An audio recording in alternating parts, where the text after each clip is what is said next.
Welcome to the Two Act Podcast. I'm one of your co-hosts, Adi, and who else am I joined with? Gothjon. All right, so for our 10th episode, I can't believe we've actually managed to hit double digits. We've survived. We're going to be talking about a film from 2000 called Sexy Beast. It's a British crime thriller that has become a cult classic since its release, and it's directed by Jonathan Glazer in his feature film debut. Sexy Beast offers a unique blend of dark comedy, psychological tension, and visceral violence wrapped up in an unconventional narrative that challenges the boundaries of the gangster genre. So to give you a bit of synopsis, the film is set against the sun-soaked picturesque backdrop of Spain, where we meet Gary Gal Dove, a retired safecracker played by Ray Winston, who's blissfully retired in his Spanish villa and is with his wife. Gal's peaceful life is abruptly interrupted by the arrival of Don Logan, played by none other than Ben Kingsley, a volatile, menacing figure brought to life by Kingsley in a career-defining performance. Logan, an old associate from Gal's criminal past, demands that he return to London for one last heist. What follows is a gripping and often unsettling exploration of fear, power, and the inescapability of one's past. All right, so let's go with opening thoughts. John, what did you think of the film? The film, it's very wordy. I liked that. And Ben Kingsley is that how you say it? Kingsley. Yeah. I saw his face and I was like, I know that guy. And then he started doing his thing and I was like, that's why he's the GOAT. Yeah. Oh, and I'm pretty sure this is episode 11. Episode 10 was the Deadpool. Oh, was it? Yeah, that's all right, though. Right. I thought we were still in 10 because time flies we and you're still having haven't got one of the episodes out. It's still in the archives. Yeah, that one's a secret episode 0. Someday we might release it. Right. Well, thank you for correcting me. I was getting ahead of myself. That's all right. So what did you think of Sexy Beast?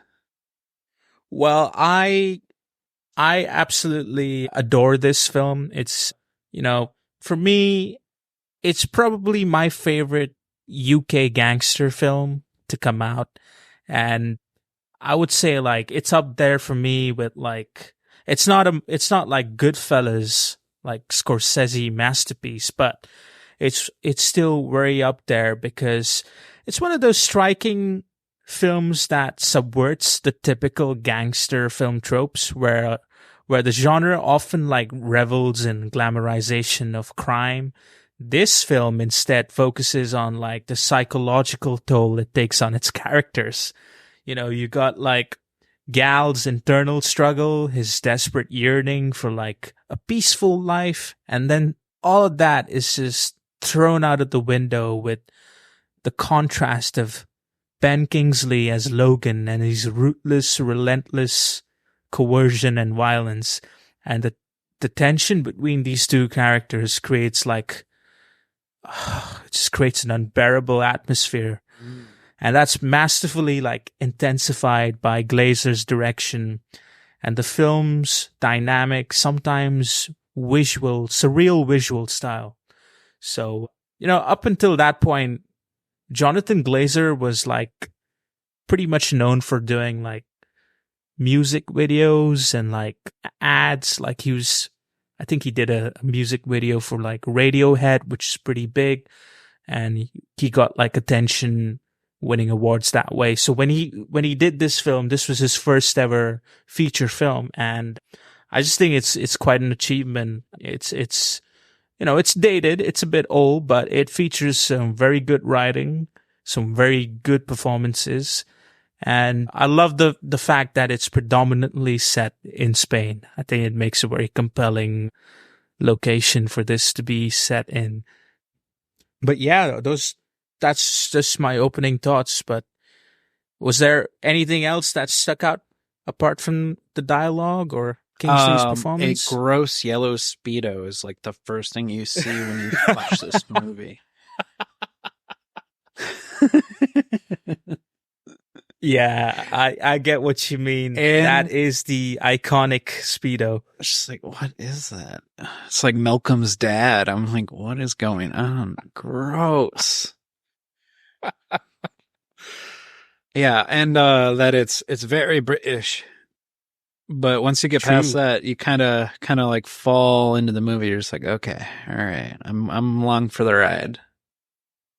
Yeah, it's unapologetically British and features like really thick Cockney accents and British sensibilities. I can tell you, like, having lived in the UK, like, if you go to Spain, if you go to like some of these places, like, I don't know, Benidorm and like all these like beach town areas, you're going to be seeing a lot of Brits and a lot of like really, you know, unseamy type of characters. And I think like there's this fantasy associated with sunny Spain in Britain, because Britain's always miserable. The weather's shit. The economy's always a mess. So like, it's kind of like a semi-fantasy to escape to sunny Spain. So I think that for the context of like the location, it was spot on for me. I can speak that with experience of like my experience of speaking to Brits and knowing Brits and having lived there. That part was like spot on. But I want to talk about the opening. Sure. I think the opening of this film, as much as you remember it for the Speedo. That and the big ass rock. The big ass rock, yeah. We'll get to that. Is that rock? It's a boulder. Yeah. I think that opening is a masterclass in how you write and open a scene for a film. Because the opening scene of Sexy Beast is like, it's so memorable and effective in its introduction. You know, it begins with a tranquil, sun-drenched shot of a middle-aged man, gal, who's just lying by a luxurious swimming pool in his Spanish countryside. The camera captures him basking in the relentless heat. You know, his body is completely tanned and he seems completely relaxed. And the sound design underscores this peaceful moment. You know, and you got this dreamy score playing at the back. And then suddenly, this idyllic scene is shattered by a massive boulder tumbling down a hill and coming crashing straight into his swimming pool, barely missing gal. And the contrast, the serene opening and the sudden violent intrusion is so stark and jarring, instantly grabs the audience's attention. And this moment serves as a powerful metaphor for things to come. You know, gal's peaceful retirement is about to be violently disrupted by the forces from his past. And, you know, in many ways, it's symbolic of Don Logan's arrival. And that's why, like, I think the visual contrast and the way the opening is shot is so effective. Like, you got to be hooked into what's happening. And for that reason, I think, like, the film is very memorable for its introduction. I mean, I remember, you know, friends showing me the opening of this film, but we were talking about like some of the greatest openings a film can have. And we definitely spoke about Sexy Beast being one of them. So I think it's a very memorable way of opening a film. And, you know, when you open a film, you want it to be memorable. You don't want to be bored. You don't want to be waiting till 10, 15 minutes to like get into all it. The credits. Yeah. You don't want to see rolling credits and then all that wait and 3-4 studio logos before you can get into it. So I thought it was like very visually arresting. And I gotta say, beyond the opening, I don't know if you noticed, you probably did. There's like a dreamy montage sequence which captures like gal's life. There's a slow motion imagery. There's this beautiful handheld dynamic camera movements, capturing Gal, his girlfriend, his friends, Jackie and H. They're just hanging around the villa, barbecuing, having a great time. And then all of that is like serenaded with like Henry Mancini's beautiful orchestra. And then all of that bubble is completely shattered with like fast moving tracking shots, high octane like rock music, and Ben Kingsley's character. And all of that just displaces the viewers, because you're like, wait a second, what's happening here? I thought I was going to watch something, dreamy and like, right. You thought you were I'm going to watch like a holiday movie, and all like of a sudden comedy, you're like just National Lampoon. yeah. Like, what the fuck? And all of a sudden you're like, what? Yeah. What did you make of it? I don't think I would say that same thing exactly, but I do kind of get what you're saying. What really like abruptly like made me start paying attention is just like listening to the dialogue. So I obviously speak English. I don't think they do. No, it was really hard to understand what the fuck Gal was saying. So I had to turn on the subtitles, and I had to make a second attempt at watching this because that's the Cockney Essex accent for you. You cannot watch this movie as an English speaker passively. You have to give it your full attention. I could understand it. Oh yeah. But I get your point of view. Yeah. I put my fucking phone down and gave it my full attention, because there's no fucking way I would have a modicum of what the plot is, because how language layered this movie is. It's very like the writing in the movie. I don't know how much of it's ad-libbed, but it is very. Oh, you bring a very important point, because none of the film has any improvisation or ad-libbing. In fact, Ben Kingsley said this was this is the only performance he's delivered where every piece of dialogue written in the script was delivered to the T. Okay. There was no changes, no improvisation. And I guess a lot of it, kind of looking at it now, I think it works because, when you're looking at the script and you're like, all the script says is no, yes, like 400 times. Like 400 times. You're kind of looking at it and you're wondering, how the hell is this going to come out without being cringe? And then you watch the performance and you're like absolutely blown away by like what you're watching. It's crazy. And there's elements in this film that a normal gangster film just wouldn't approach in that way. Like I spoke about subverting genre expectations, and a normal gangster film would obviously focus more on the crime. This one is more about like the process, the convincing, the scheming, the characterization, the psychological chess match between Gal and Logan, and Ray Winston's character. He's kind of just like when you first see him, he just looks like an ordinary dude, middle-aged, retired. You wouldn't really think of him as being a guy who's been part of a life of crime.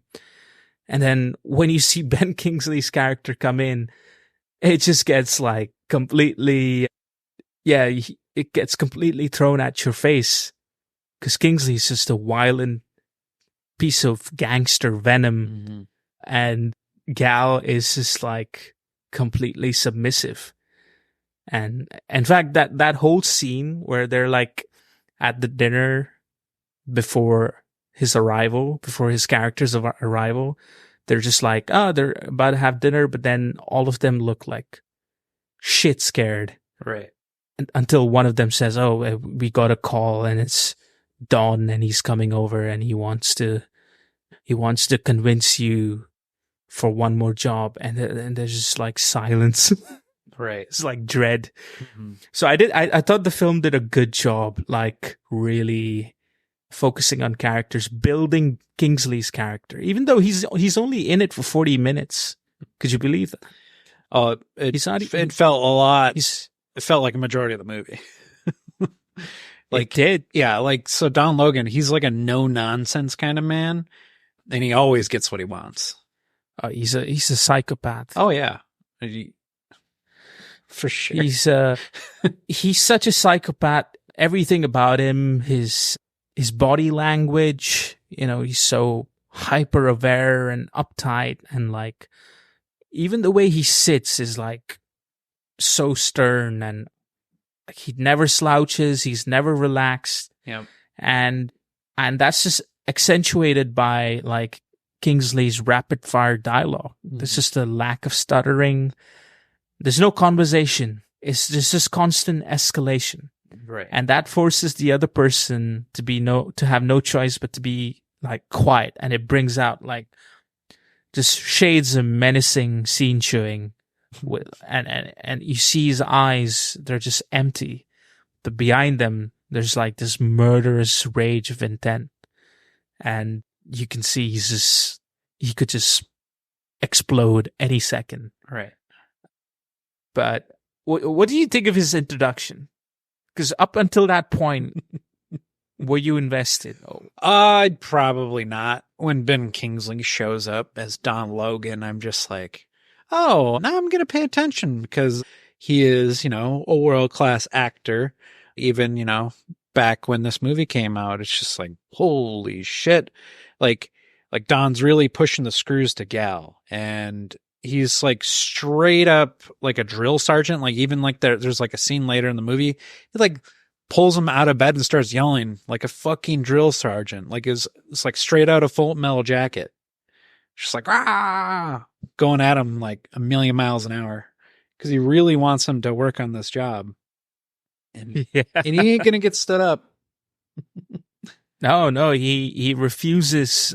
He's intent on getting Gal to come with him back to London for this heist, but Gal is intent on refusing it. But the problem is he's afraid to just straight up refuse or just insult or disrespect Don, because he knows what Don's capable of doing. So right. it puts out quite the predicament for him.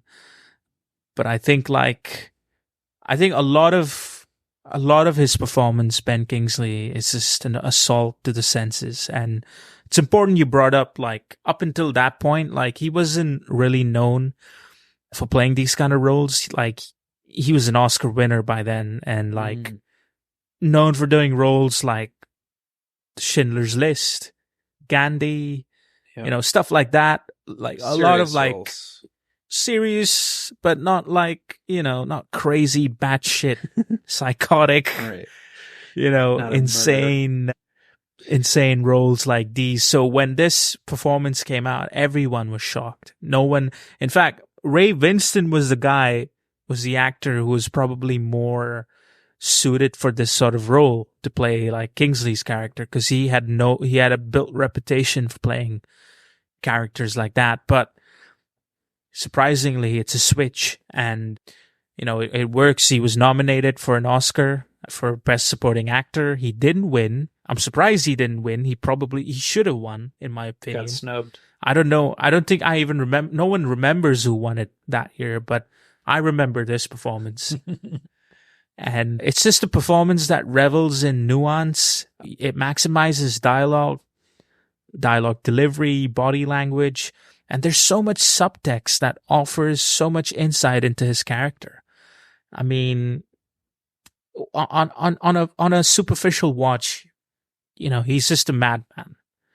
There's not much you can gauge out of his backstory or what he may be going through. But apparently, I read in an interview, Ben Kingsley claimed he played him based on him being abused as a child. And that's how he approached playing this character. And I thought that was really interesting, because when I rewatched it a second time, I was able to pick up certain clues that brought out a lot of subtext behind why his character is so unhinged and just so completely, you know, he knows nothing but violence. Did you get that sort of sense of like there's something more? I definitely got that in like the scene where he's like shaving and he's like talking to himself. I'm like, okay, all right, he's never been told no because he always gets what he wants, and then if somebody tells him no, probably gonna die or something also awful will happen to them. Like he just this unhinged, like loose cannon. He's going 1,000 miles an hour at you, and you're going to either get the fuck out of his way, or follow along, because you're going to die if you don't. Yeah, absolutely. I completely agree. He's never been told no. And what's interesting is like, despite these psychotic tendencies, he's still sort of sensitive to what people think of him, you know, which is one of many paradoxes with his character. Like the scene where you pointed out, when he talks to himself in the mirror, he's concerned about the way people perceive him, and he's concerned about being insulted. And he's appalled by Gal's suggestion that he's still attracted to Jackie. And partly arrived for that reason, despite openly admitting it earlier. Right. And he's shocked when Gal's girlfriend, wife, Dee Dee, talks back to him and jokes about him to his expense, right, on his expense. And he's completely delusional in thinking he's a professional when he's incapable of acting how he wants to be perceived, which lines out to his delusions. And if they don't meet the perception, his only course of action is violence. So it's very interesting because he knows he can't be happy. So even so that he explicitly tells that to Gal. He's like, why should I let you be happy? I'm not happy. Why should I let you be happy? And he just has a complete distaste for happiness. Like Gal's home and life in Spain is symbolic of that happiness. And Don's is compelled to drag Gal back to crime, knowing it's going to end in either failure, crime, or punishment. Like he itches to tell Gal's best friend, H, that he had sex with Jackie. You know, he intentionally urinates in the bathroom floor because the bathroom's so nice. You know, he can't escape himself or his performance, and the writing and the performance sort of cleverly conveys that, because he's just likely a victim of childhood abuse. Although we've never given that information, I think the symptoms are quite there. Mm-hmm. Did you pick up on that? Or do you feel like... I don't think I did, but I definitely picked up on that. He's something psychologically wrong with him. But, you know, I was all for the... There's like a childlike quality to him. Sure, I could see that. Like he's petty. Like the pissing scene, just like, why would you even do that? Yeah. In fact, Glazer describes him as a puritanical 7-year-old bully, repressed bully, which I think is a fairly accurate description. I could see that. And it's interesting because, like, I say childlike because there's a scene where they're at the bar. Yep. So this is when he arrives and he's like, all right, let's go to town and get a few drinks.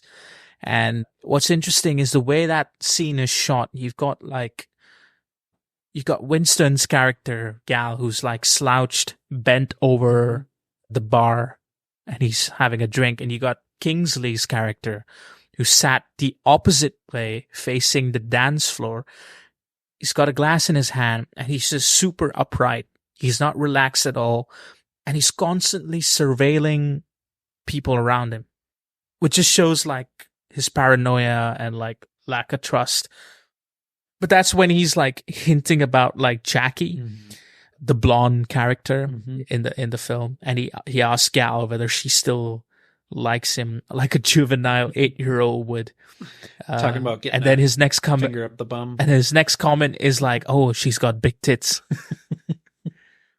And he talks about like her being attractive, And then he asks Gal, like, does she still think about me? And Gal's just so zoned out. He's like, what? And then he's like, never mind, I'm not repeating. So you see, like, there's these sort of hints of like juvenile, immature nature in him, which is very interesting because there's no rationale behind some of his actions in the film. Yeah. It's like his sexuality is frozen in a childlike state, but paired with an extreme adult physicality. He's obsessed and ashamed of sex, and his comments validate that, such as when he points out Dee Dee's career in porn, Right. and he wants others to feel ashamed and disgusted as he is with his life. But like he's constantly like, you know, making these crude, like pointing out these crude details or certain things about people in a very crude way, whether it's objectifying or it's like, you know, talking about the women and their career or whatever it is. And you could see like there's certain bits in there that really show that he may be uncomfortable with how he feels about these things, because that is a turning point in the film. Yeah, when he gets on the taxi, I was like, what? Is Gal actually going to get out of this? Is he going to not have to do this job? And that fucking plane scene. Oh. First of all, the reason he gets, before we go to the plane scene, because the plane scene is incredible. Yeah, it's amazing. The mere reason why he even agrees to leave is because Gal suggests, oh, you're not only here for me, you're also here for Jackie. And the thought of that affection might be one of his motives appalls him. And that's where he flips out, and he's like kicking the kitchen cupboard, and he's like, you know, I'm a professional, and you know, I'm just here for this, and we'll leave it at that. If you say no, I'm leaving. And he's disgusted by the thought that, you know, he could still be attracted to her. And that's why he says, like, get me a taxi. I would like to leave to the airport now. And he leaves. But he knows when he reaches the airport, he knows it's unbearable that they know that about him. So he feels compelled to get back. And then you've got the airplane scene. Describe me the airplane scene. That whole scene was insane. So I think, was this movie made before September 11th? Yeah, which makes it ironic as fuck. It is. It really is. Did this movie foretell that a tragedy would happen on year 2001 on September 11th? Probably not. But, you know, you see things like smoking in airplanes. Okay, well, that's definitely not something done in the year of our Lord 2024. You would get kicked off right away. You'd be in prison. So you see him doing all that. He does not give any fucks. And I think that's his way of getting off the plane. He's just like, you know what? Fuck it. Like, exactly. He's yelling on the plane. He's saying he's going to put the... I hope this crashes. I hope this fucking plane crashes. Perfect delivery. I don't think anybody else could do that that well. And, you know, dude is unhinged. It's like the best, I would say it's the best scene in the whole movie, because I hope this plane crashes, kind of sits with you. You're just like, all right, this guy's, he's out. He needs drugs. He's clearly out of his mind. And then he's like he's in holding, and they're like questioning, because that's what TSA does. And they're wondering, you know, is he like a terrorist or something, or is he trying to like kill somebody on the plane? And then he immediately kind of like takes it to a side, and he's like, all right, well, I got sexually assaulted. Like I was going to light up a cigarette and, you know, calm my nerves. And it's just like a whole thing. That is the thing where, again, it goes back to his sexuality and the way he's so awkward about it, because there's like frequent zealous and homophobic references in his character that he utters. Like, for example, when he's having a drink with Gal, he mentions that when he had sex with Jackie, she tried to finger him. Yep. And he's like, what do you make of that, Gal? And he's like, you know how I'd jump up the roof. And like, he's trying to like indicate like how emasculating that is. Right. And then he, when he's smoking in the plane, when the captain and the pilot, the stewards are coming in, he's looking at the Spanish person next to him, and he's like, here comes the gay brigade. And that's when he's detained in that room, instead of like allowing so that's one thing I noticed. It's all about power dynamics. Right. Like the way he controls characters by positioning them, by making them, be confined to his space and never give them the position of power, is all what this guy is all about. And that is one of the best examples when the officer comes in, before the officer can even ask him a question or make him sit down, he's already standing beside a wall upright. And the minute he walks in, he drags him across and he starts with a question to deflect the whole thing being on himself by saying, have you ever been sexually assaulted? Nor have I until today. And then he goes on this fake story monologue of being like assaulted in the plane and he's like, this man touched my front bottom. And I just burst out laughing. I've never heard that phrase before. Front bottom. I'm surprised he didn't say fanny. Yeah. And it's so, that's the moment where I was like truly lost figuring out what's going on. Cause he's going to lie his way out of that situation. Right. Cause he's lied. Even when he lies to Gal, where he says, oh, I missed my flight, I'm going to have to stay at your house. We know he's not going to go to the airport. That is obviously, is going to lead to him staying. But the way he says it is there's just no effort in it. He doesn't even need to make an effort to lie. He just lies when he needs to. And here's an example where, he does it in such a way, it's kind of like a monologue.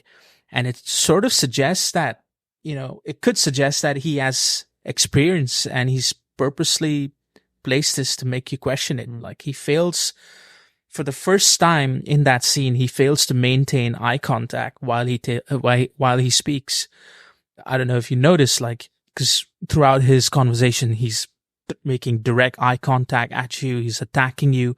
That's the one time where he's actually looking away when he's talking to the officer and he's revealing that story. And you can see that the mask, like he's genuinely acting, but the mask is slipping. It starts as a joke, but it falls into very dangerously believable territory. And we're seeing the projection of his insanity currently manifested.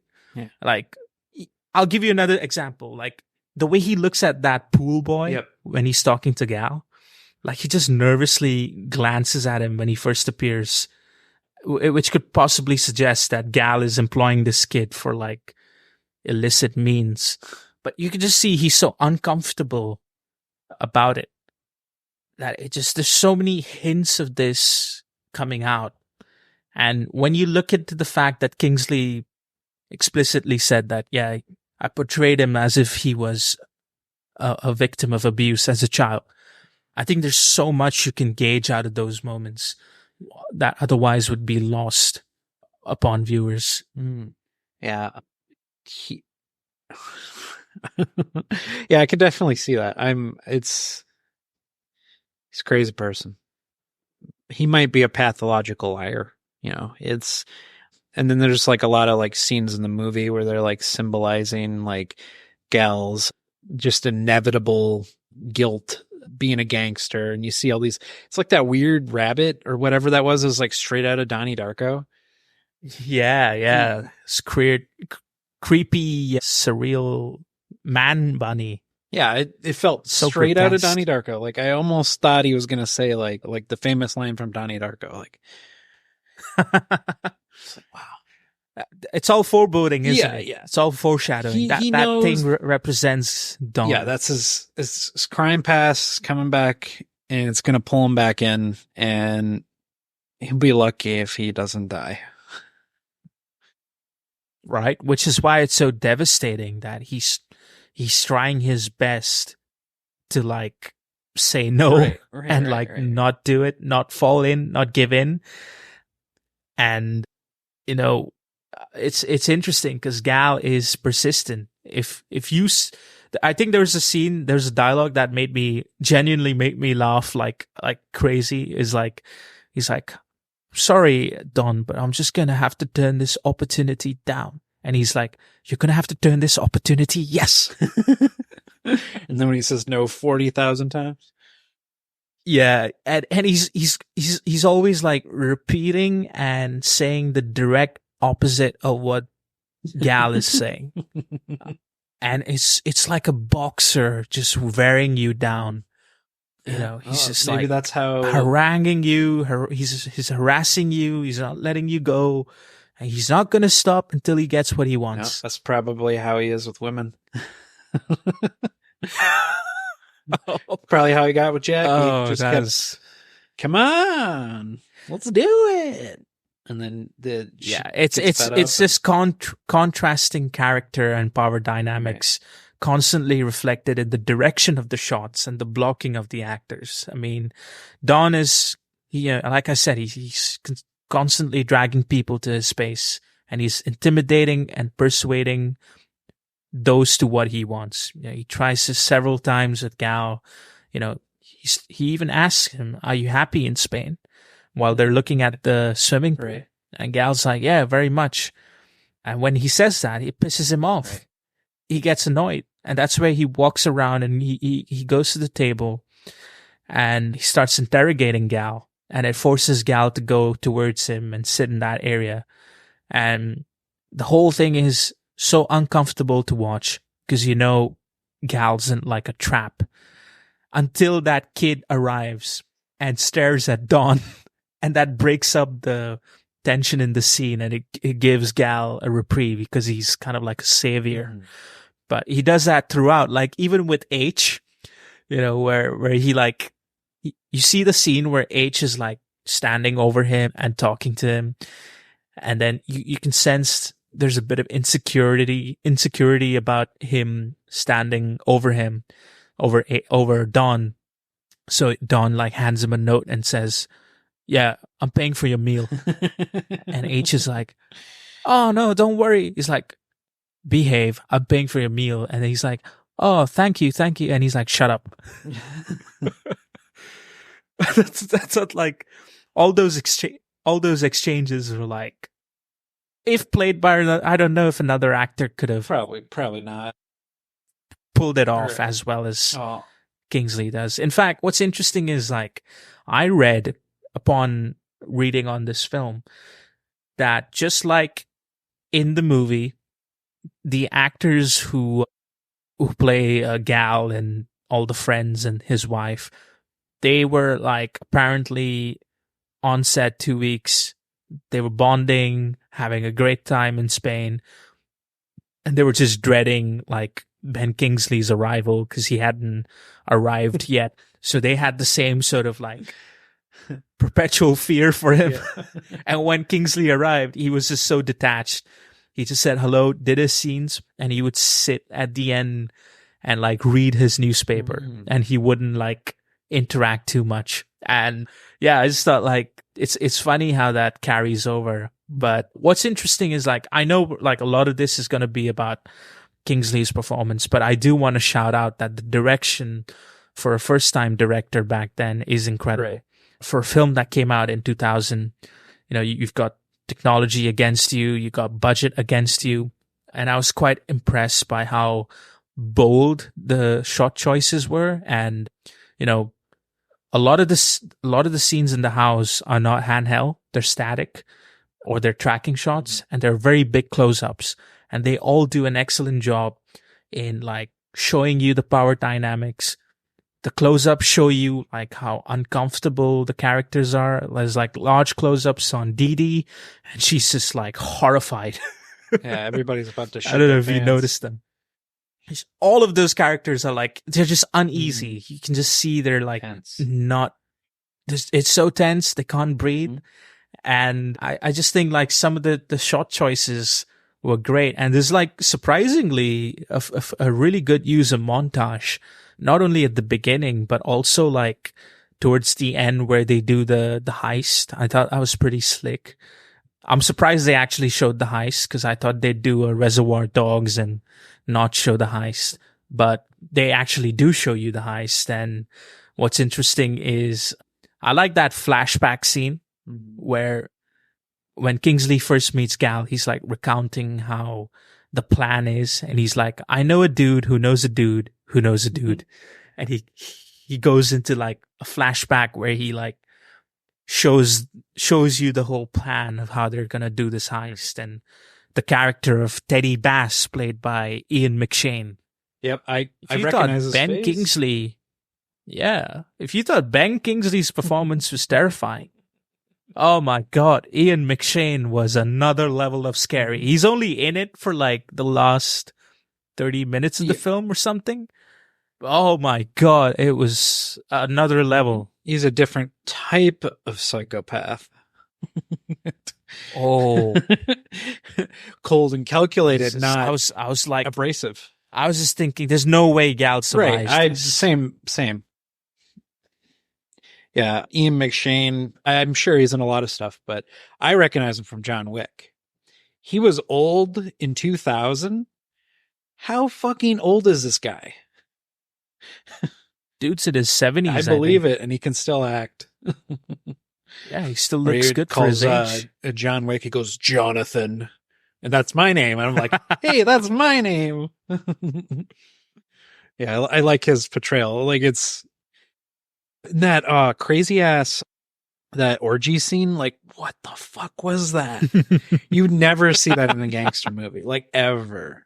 No. And then I'm not sure if what they were showing was Teddy getting sodomized. Was that what was going on? I'm not sure. Like, they don't really show it like they would show it like in like Pulp Fiction, where you have a good idea what's about to happen.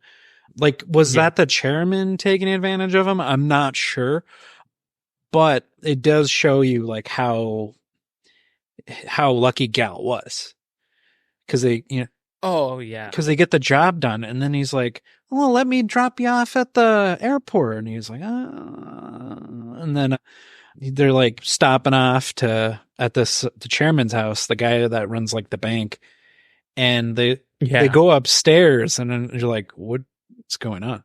And then he's like, get us a drink, and then he like gets him a drink, and he just blows the chairman's fucking head off. And then like he's like keeps the whole time he's talking to Gal, he's just like, so you said Don got on the plane? Yeah, he called me in Heathrow. Like, why would you even like add that like lie? Exactly. He keeps going back to it twice. And just so when he first meets him, right. And then when he's having breakfast, you forgot about those two instances. Exactly. He just like keeps going back to that. He's just like, I'm just gonna keep lying. I'm gonna stay.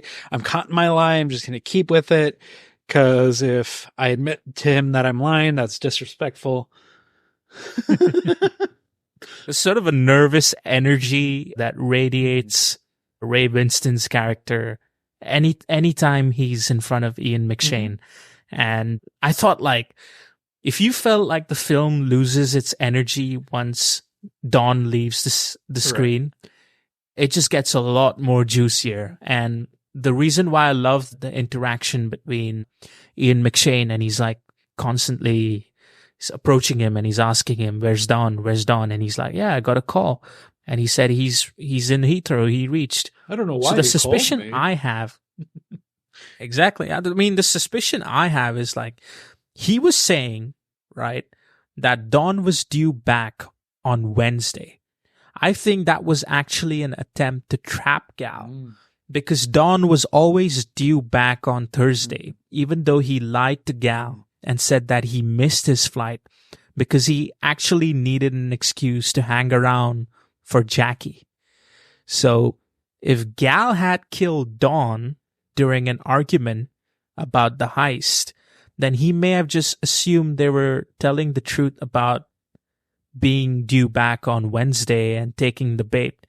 It's only after Gal passes the first round of questioning that Teddy investigates further and discovers that Don did indeed get on the plane on Thursday, but he still isn't exactly sure what happened.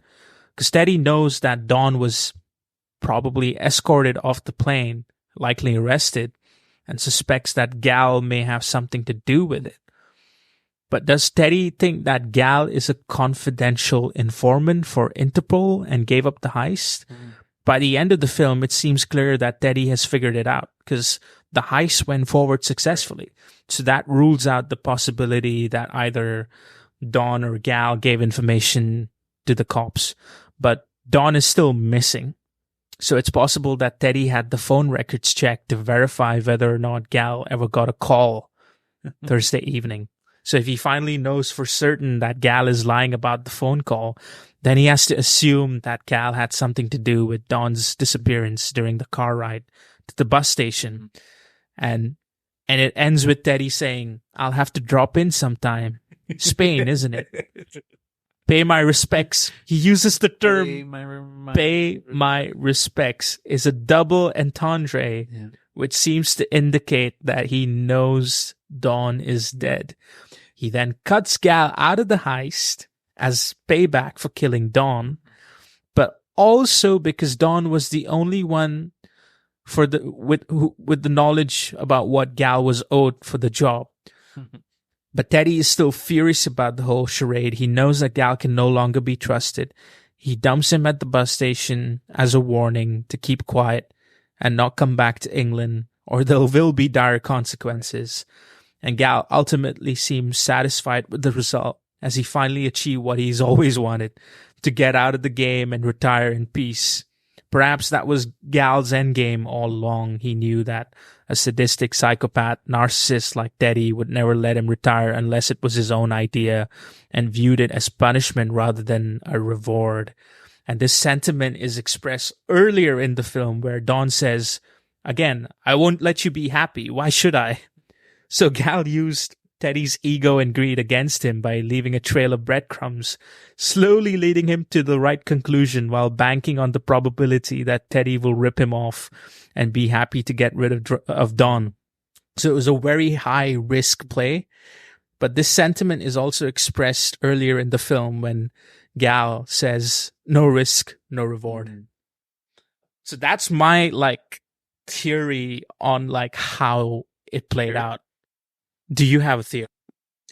Everything happens for a reason. We forgot the whole scene of Don Logan bleeding out. It was. Oh yes, we got to talk about that death scene because he comes back and he comes back violent. Yeah. Well, yeah, he's pissed and he's running up the stairs and the stupid kid points a gun at him and then it just escalates and escalates and escalates. And then Gal starts getting all his things together, he's about to go on a plane, and you can kind of infer that altercation did not end well for Don Logan. And then his girlfriend's coming out with a shotgun and shoots him, and then while he's bleeding out, he's just he's cussing throughout. Yep. And then he's like, "I fuck Jackie." Right before he dies, he gets slammed in the head. And he's like, "Well, I fucked you." Yeah, H looks at him and he's like, "Yeah, well, I'm about to fuck you." Mm-hmm. He's like, "You won't get the last laugh." Yeah. But even when he's bleeding out, he's fucking ferocious. Right. He's like a wild animal. It's just so unrelentless. Yeah. It's just, I don't know. Did you see that happening? Did you see him dying? Because the tension in that scene is incredible. So I mean, there is a scene earlier where he kicks Gal by the beach and he's talk to me, Gal. I'm a good listener. I'm here for you. And Gal's like, I'm retired. And he's like, shut up. And he kicks him in the gut. Mm-hmm. But this is another level because he takes the glass and he slams it on his head.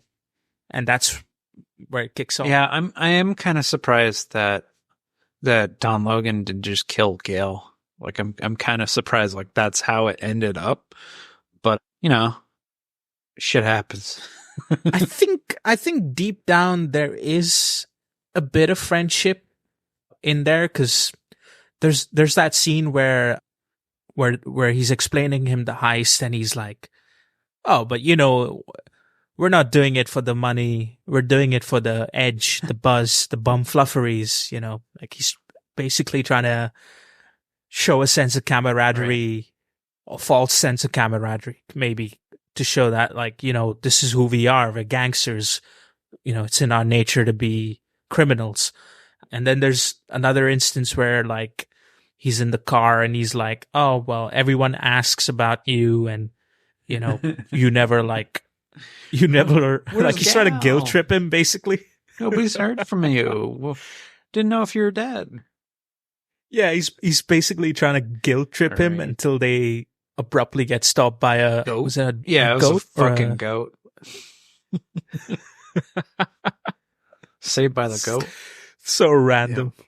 Yeah. And yeah, the death stands out. Right. I was shocked. I thought it was a bold decision to kill off his character. I thought he's the best character in the film. If anything, I would have loved to see more of Don in the heist. Oh, speaking of that, wouldn't that be memorable? Wasn't there a prequel TV show of Sexy Beast?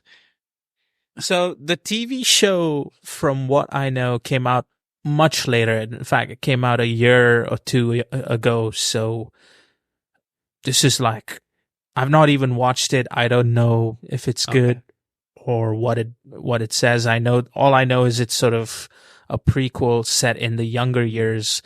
But personally, I don't think I'd want to watch it, right, just because I feel like the film is so good. The characterization is so good. I don't think I could, like, I don't think it would do justice. Probably not. To the performances in the film.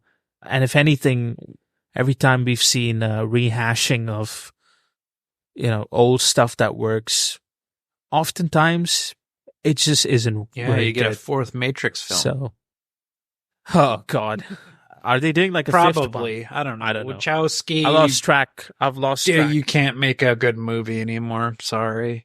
Even if it's just one Wachowski sister, you can't do it. Take for example this, right? This is a very it's like a very specific UK gangster genre, right? You don't see, it's not like American crime films. So it's distinctive that it's UK. The only other reference I can think of that people would go to is probably, I know Get Carter was a classic, but that came out like 40 years ago.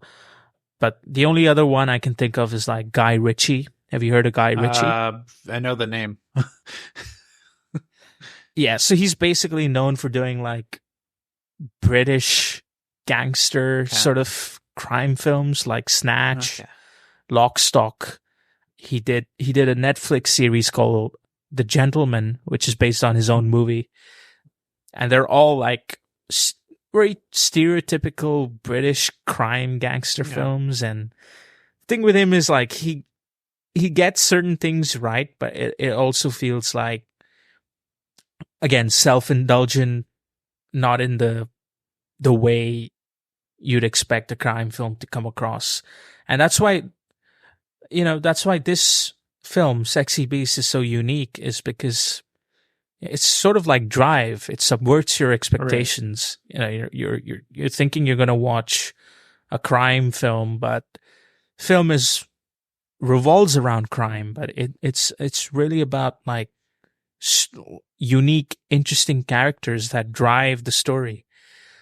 And the interplay between the two main characters is everything in this film.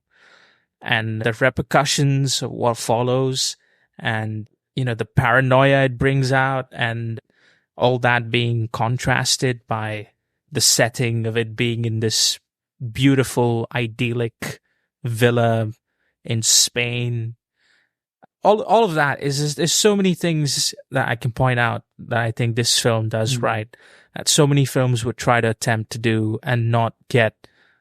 We're constantly watching crime films, and a lot of problem with these films are they often get the crime part wrong.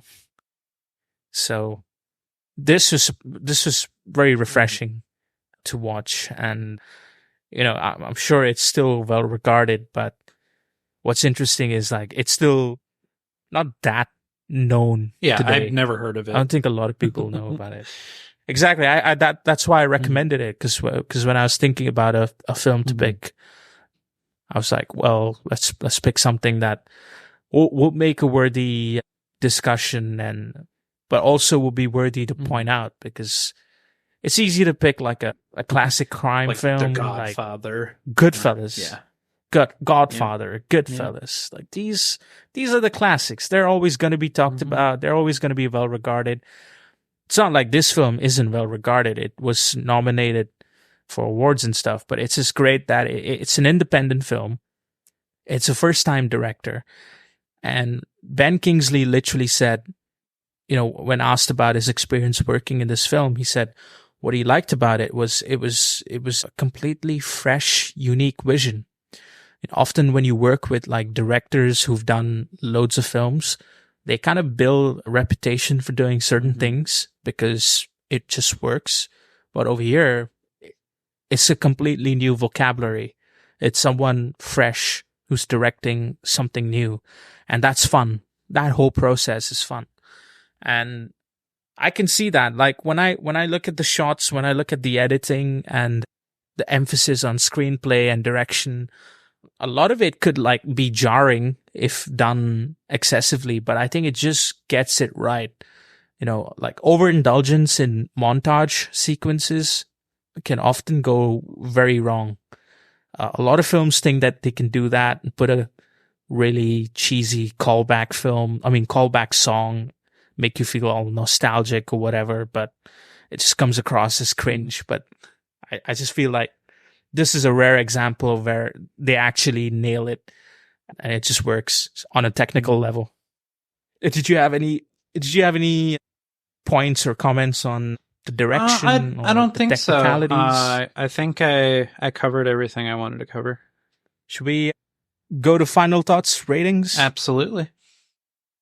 All right. Do you want to go ahead? Sure. Give me a bit of breather. Okay. I'm exhausted from doing all the talking. Sorry. I had to carry this. So that ending I didn't see coming for like a mile away.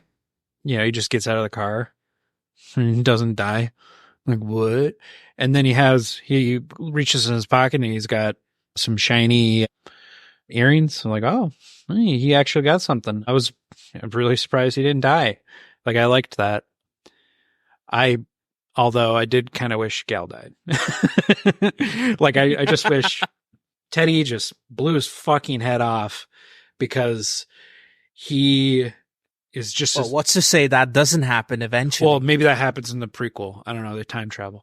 Yeah. There's, like you said earlier, there's a lot of gangster movies that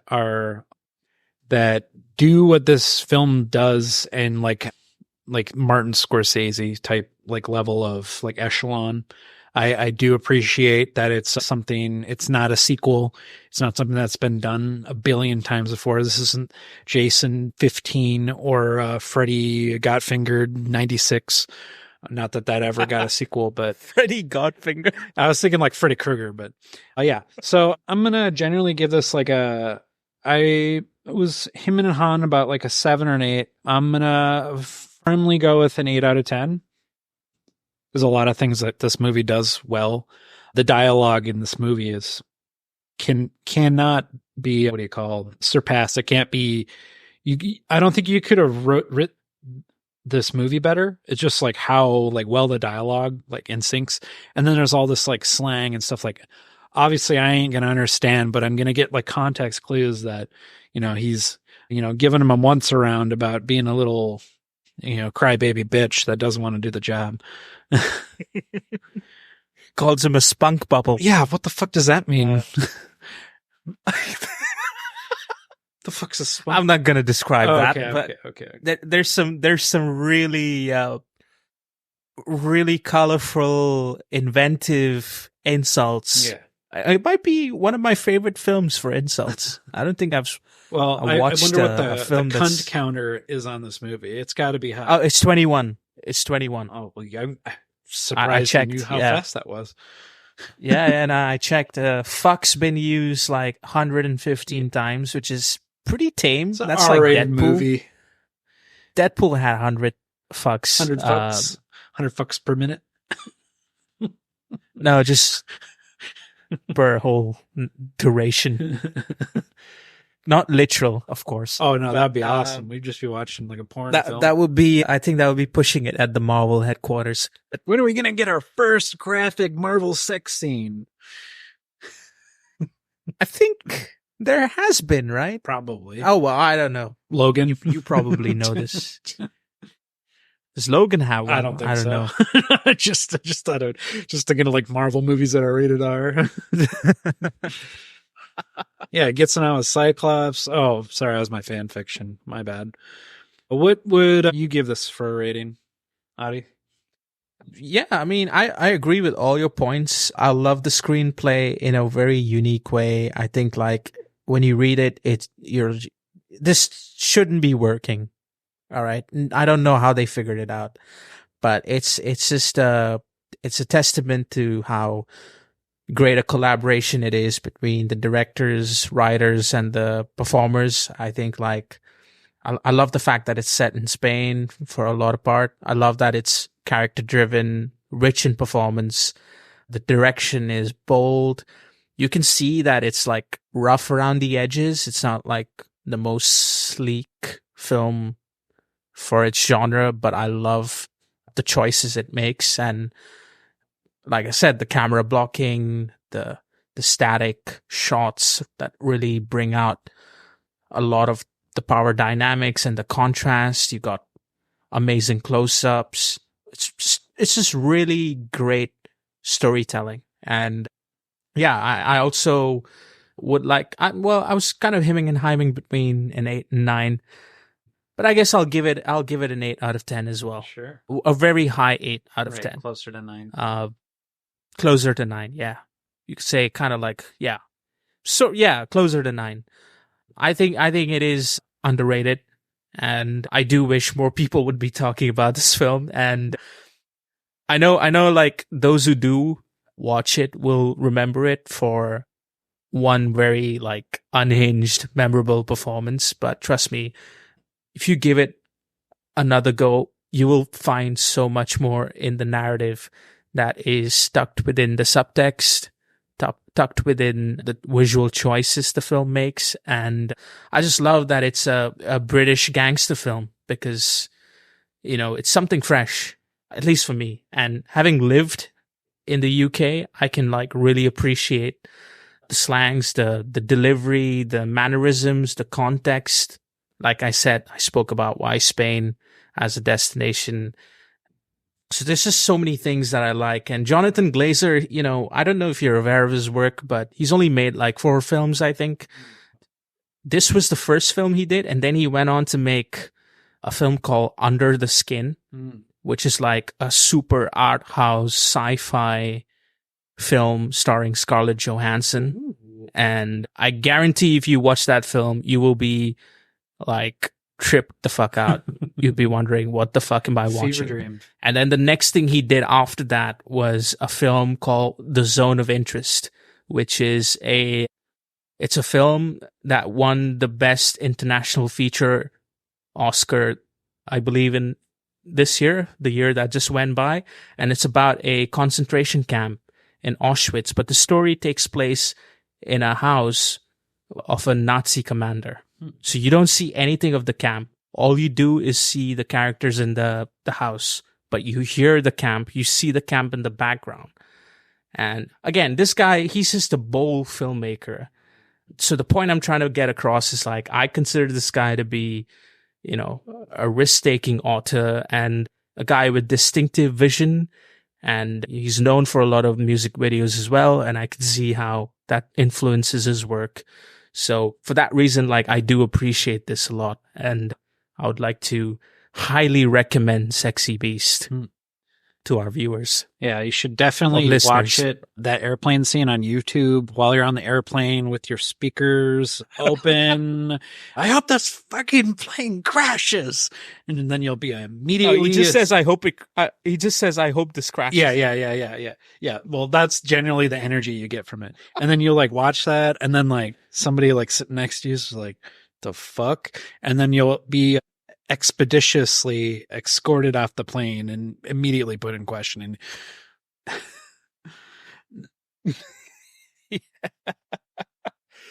So you had a recommendation for next time? Yes. So for the next film, the next piece, we'll be talking about Alien Romulus, which is running in theaters. And hopefully we'll be joined by a very special guest.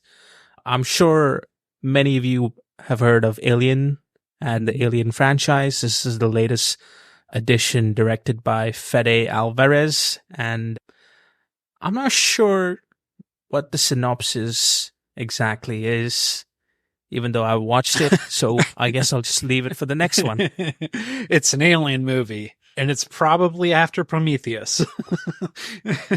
That's all you gotta know. I think it's after the first Alien movie. So it's set within... Okay.